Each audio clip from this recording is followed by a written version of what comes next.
it's really up to you on how successful you're going to be.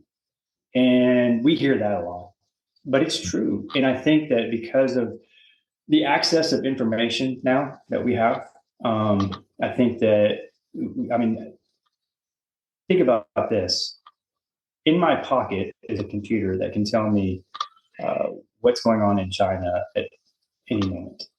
And 100 years ago, if somebody passed away in your family and you weren't near them, you wouldn't hear about it until the mail got to you or somebody sent you a telegram, right? So not only do we have access to information, but we process so much information that we get lost in that.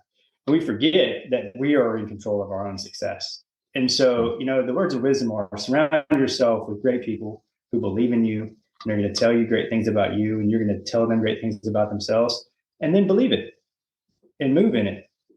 And the success will follow. It's interesting. When you do a good job and you do the right thing, the success and the money always come. Hello, and welcome to the Elevator Careers Podcast, sponsored by the Allred Group. I am your host, Matt Allred.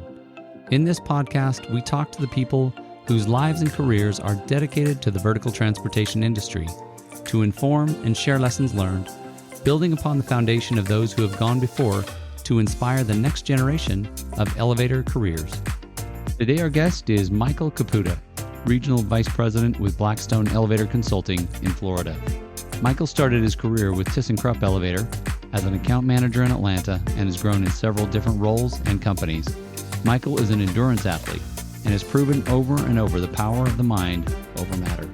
Michael believes the best bet you can make is on yourself. He likes to say hard work beats talent. Stay humble, hustle, and never give up. This is part two. So for part two of this interview, I want to talk a little bit about business, do some business mentoring. And specifically, I want to ask you about, getting into the consulting business, because you're kind of new to that from what I understand. And what was it that motivated you to get into consulting?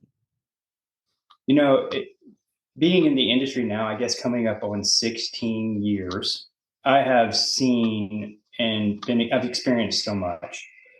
And it's come at a great cost for me personally, as a father, as a husband first, and a father of 4 kids, and recently now a grandparent. The price that we pay to get to where we get it's a cost on us personally. And so as I continue to go through my career on the contracting side, I started to notice that personal side was starting to take a little bit of a hit, and I wasn't willing, ultimately at the end of the day to let that take a hit, so right. It was more of a personal decision than it was a professional decision. But obviously my experience in the industry helped make the professional make up the difference for the professional part. Right. The other thing that I was starting to have a hard time reconciling as a contractor is, you could have all the desire and the intent in the world to want to do the best for the customer. And I think that the company does too. But right. There is now, as a contractor, some red tape, just some things that can help, that can hinder you from being able to actually do that. And it could be things that are completely out of the contractor's hands. I'm not saying that the contractor's trying to not service the customer, but supply chain issues, lack of resources from labor, an industry that's constantly evolving. There's, the turnover in the industry is quite high in certain positions. And so you're, constantly having to deal with that. Right. And so it just became harder for me to reconcile, how am I going to be able to take care of the customer when I really don't have the power to do it? Like, I can only do so much, and I'm counting on so many other people to get that done. And I said, you know what, personally and professionally, I think it's time for a change. And quite frankly, all good salespeople are consulted, based salespeople. Oh, yeah. And so now you're just shifting gears from being on the contractor side to being an advocate for the end user, right. The customer. Yeah. What would you say is the single biggest value you bring as a consultant? I think the biggest value that I bring as a consultant is the fact that I've done it from the contractor side for so long. And I know the ins and outs of how the industry works from that perspective. Um, I know essentially when you deal with a building, you have a set of priorities and the contractor has a set of priorities. And so now I can bring that to the building and we can make a plan based off of the client's priorities and expectations and budget and try to get them the best value from bringing all of that experience that I have from the contractor side. Right, right. Well, and you've probably seen some times where you feel like, wow, that's probably not totally fair to the customer. And so seeing that from the other side, you'll pick up on that pretty quick. No, it doesn't feel. But it goes both ways too, right? Sure. I think to be a successful consultant, you've got to be able to stand up to the customer and tell them that they're wrong too. Absolutely. So yeah, obviously when you do the very best that you can at all times, and sometimes it doesn't go the way that you thought it was going to go. And yes, I don't want to say that on the contracting side that the customer was taken advantage of, but at the same time, you don't know what you don't know. And did you pay a little bit more than you should have? Maybe. Was there a different solution that could have got the same result that didn't cost as much? Maybe. Is there some terms within the contract that may be a little bit more favorable for the contractor than the end user? Maybe. And so, yeah, but at the same time, I can stand in front of the customer and go, you know what? You're wrong. Sure, sure. Ultimately, the contractor had no idea that this was going to happen until they got in and started doing the work. And so, yes, it's an additional charge to you, and it's not wrong. Right. It's your equipment, it needs to be fixed. I mean, if your transmission fails and you were in there for an oil change, well, guess what? You're buying a new transmission too. Absolutely. I mean, you think of a good attorney or an insurance adjuster, they're able to know the industry just different, better than you. As a building owner, how many other things do you have to deal with? Right. Property management, HVAC, landscape. I mean, yeah. I can't even imagine. And so why not pay a small little premium to have somebody come in and advocate for you that knows the industry? So I think that's the biggest value that I bring. Yeah. And so this is just my perspective, but it seems like consulting is a growing sector. Do you agree with that, or what do you see? It's because I'm so new into consulting. I don't necessarily know if it's growing. What I can tell you though is that there are definitely opportunities as we continue to grow the industry for people to come along and to educate the end user. That's not a contractor. So, I mean, you're always going to battle, though, at the end of the day. How do you make the end user aware that the consulting is needed? Right. So, is it growing? Probably, but I think more than anything, or just like everything else, maybe just awareness of it is growing. As we look at LinkedIn and other social media platforms, and then just experiences, word of mouth, customers going to consultants to have a better experience. I think that just people are becoming more aware. Yeah. So let me ask this question, because I've always been a little intrigued. I mean, you obviously ran businesses. You've been on the small business side, and what kind of goes through my head is I guess the relationship from contractor to consultant to building owner or manager, or what does that look like from the, maybe a branch manager or something like that? Are consultants, are they your friend or the enemy? How have you received, I guess, experienced that's that? a great question. And the answer is both. Okay. From a branch manager or from a contractor perspective, I think most times it's the same that it is with any other industry. If there is a situation where the customer is not satisfied or is unhappy and they bring in a consultant, majority of the time it's a misunderstanding or a lack of communication. Interesting. Okay.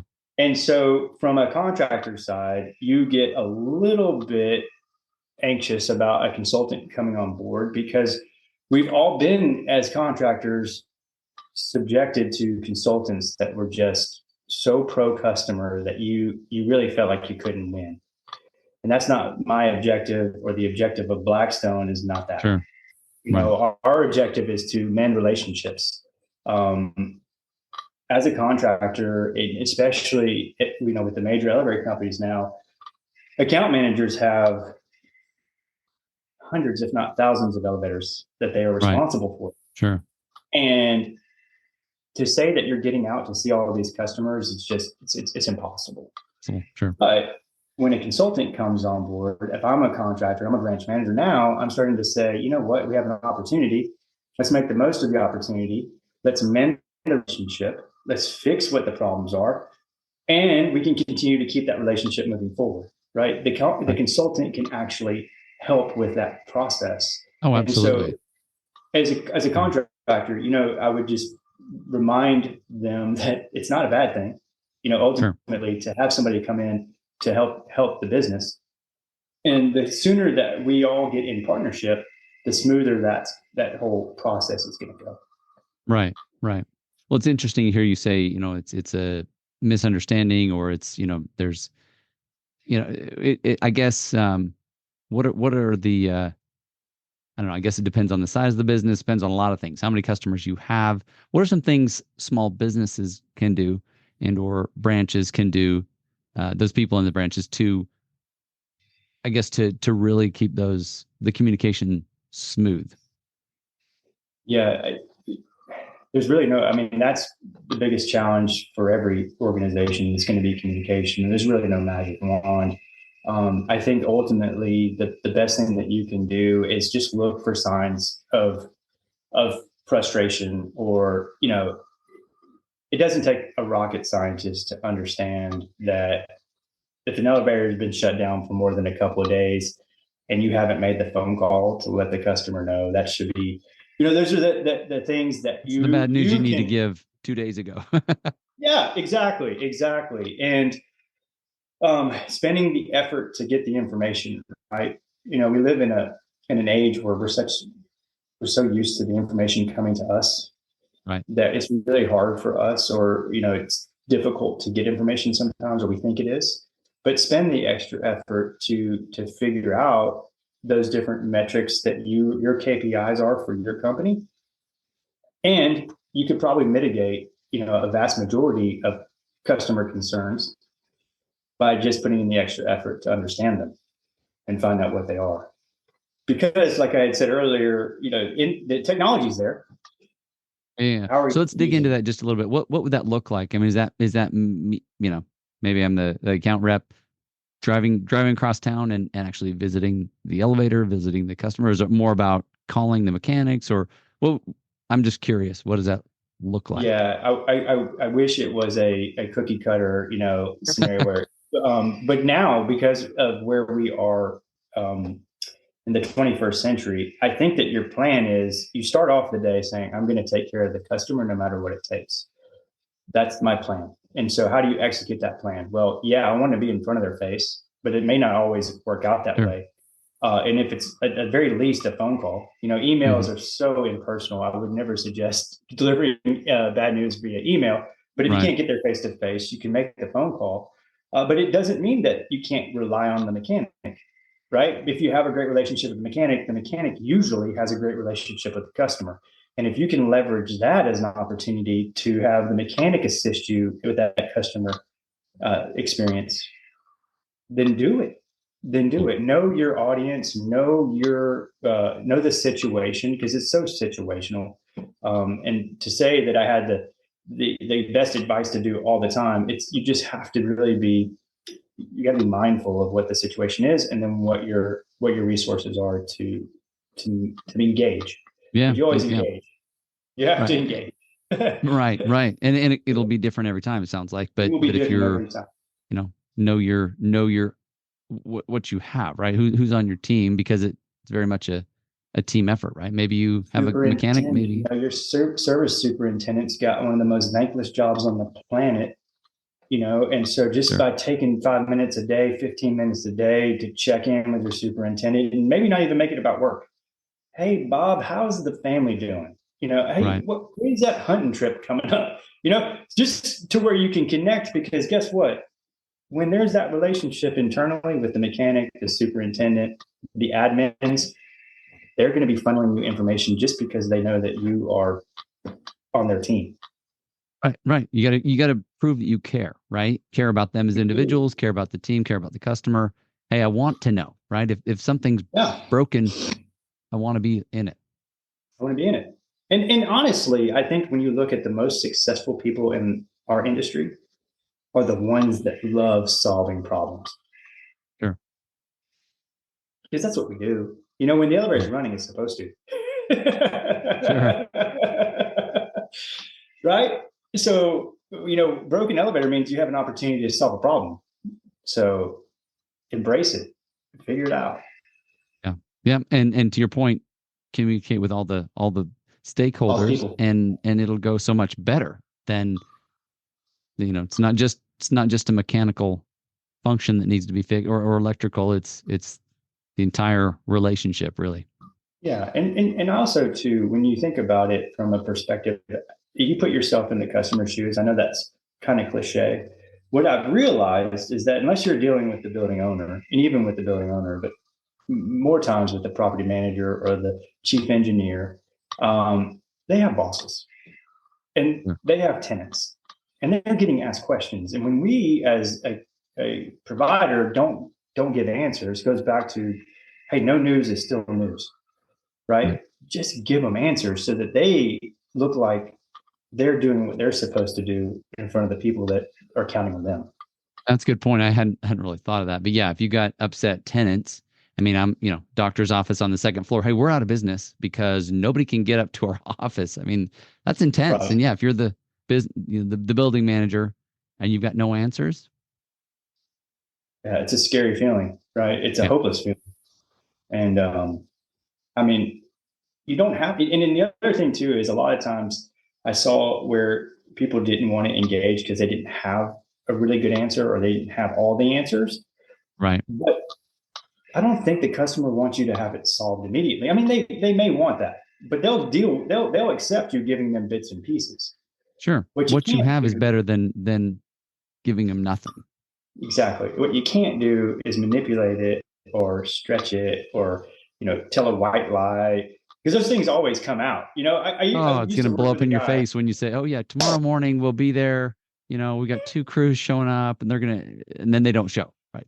Great. Yeah, it was never going to happen, right? Or UPS lost the part, and you didn't get ordered. Okay, well, send me the tracking number.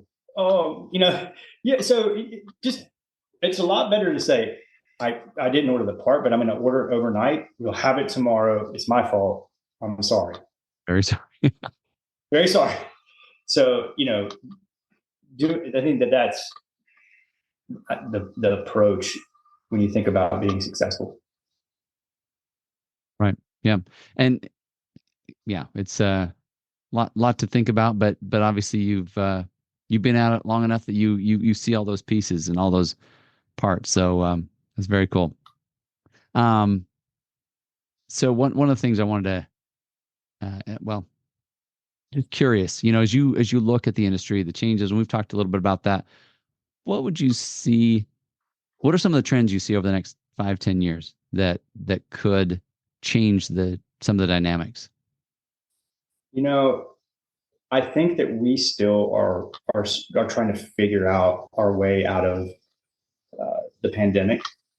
Okay. We're still trying to figure out how we're going to find the resources that we need in order to take care of what's coming down the pipe. Mhm. And there's no labor tree. You can't just go out and get mechanics. And Sure. so I'm really expecting that you're going to see a focus on training, apprentice mechanics, and really going after getting more employees, because I think what really whacked us in the pandemic is we had an aging Mm. mechanic base, And then we had the pandemic. And so we kind of got hit on both ends of the spectrum. And, I think it's important for us to make sure that we invest in the new generation of mechanics that are going to be coming up. And then also, too, I think that the strategy of, pivoting a little bit to being more of a concierge boutique service Find that a industry. little bit for me. I like what you're saying, but help me. A lot of times we just slap down a maintenance contract in front of a customer, and it's the same contract that we would give a 2-stop hydro as opposed to 3 15-stop elevators in a residential building. And if you can get them to sign it, great. But you really didn't define anything that they're going to get. You didn't differentiate yourself. You didn't really provide any value into, because a 2-stop hydro is a lot different than a building with 3 elevators and 15 stories. And so I think that, we need to be sensitive to that. Now, I get it. A lot of times we want to make it the McDonald's model, right? We want to franchise this thing. Drive through and boom. Yeah. But it doesn't translate well in our industry. And I'll tell you why, because if you order a Big Mac in California and you order a Big Mac in Miami and you order a Big Mac in Atlanta, you're going to get the same Big Mac, right? But if I'm selling elevators or elevator service to somebody in California, somebody in Miami, somebody in Atlanta, somebody in Birmingham, it's all different. You have a different customer base, a different set of needs. And so it can't be as cookie cutter as we'd like it to be. And so it has to be centered around the needs of that market, that customer, that building, the way they use the equipment. A church is going to be a little bit different than a hospital in the way they use their equipment. And so we got to be able to cater to that. And I think that we will see that shift. I think we'll see companies that will start to pay attention to, hey, how can I make this work for this customer? Right. Well, to your point, I mean, I'm sure that, some buildings don't use their elevators very much at all. Maybe 1 or 2 days a week, and then you got a hospital it never stops. I mean, it's 24/7. So, and I'm sure there are some out there, but I guess what I hear you saying is, so, in other words, some people out there are seeing that, but I see you saying it's going to happen more. It needs to, we'll see more of that. Yeah, I think it will. I mean, what you're seeing is, in certain markets, you have these independent companies that come in and they have that niche, right? They have a niche market where they're just really good at one aspect of the business. And when I was coming up through the industry, we were seeing that with the majors. I mean, it was just this tells on me, but when I first got in the industry, you were seeing monthly visits with the majors, but still part of the standard offering. And as continuing, costs started to increase, they had to reduce visits. But we also know that elevators that are newly installed don't need as much maintenance. And so it was a balance, it's a balance. And then it goes back to, okay, well, if we're going to do this service delivery model, as a major, are we locked into it? Are we locked into the service delivery model, or are we going to allow our team to pivot? Because the only way that we're going to continue to increase profits is by taking care of the customer and having the residual income of our maintenance contracts not being canceled because we couldn't deliver. Yeah. And so I do see a shift. I do see a shift of that coming back to the industry. Very cool. I believe it needs to happen. Yeah. And thank you for talking through that a little bit. So we're about out of time, but as we wrap up, just curious, and maybe you've already answered it, but what are some words of wisdom you could share with the industry? And I'd say that may have been what you just answered, but what? I'm so humbled to even think that I would be able to have an opportunity that somebody would ask me to give words of wisdom. I think that ultimately, just going kind of piggybacking on some of the ideas that I had shared before, it's really up to you on how successful you're going to be.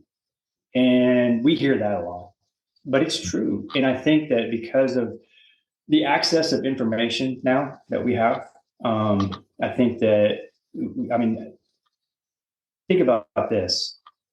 in my pocket is a computer that can tell me what's going on in China at any moment.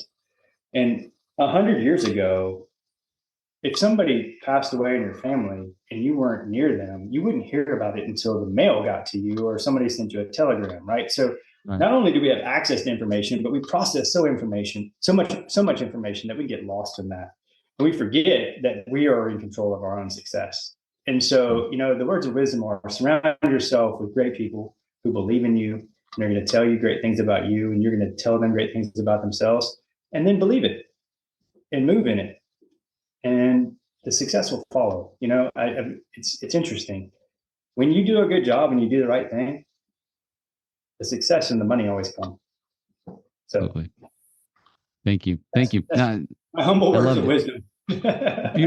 Beautiful, and well said. So thank you, Michael. I appreciate you being on the show today. It's been a lot of fun, and I wish you the best in your new adventure. Thank you very much. Thank you.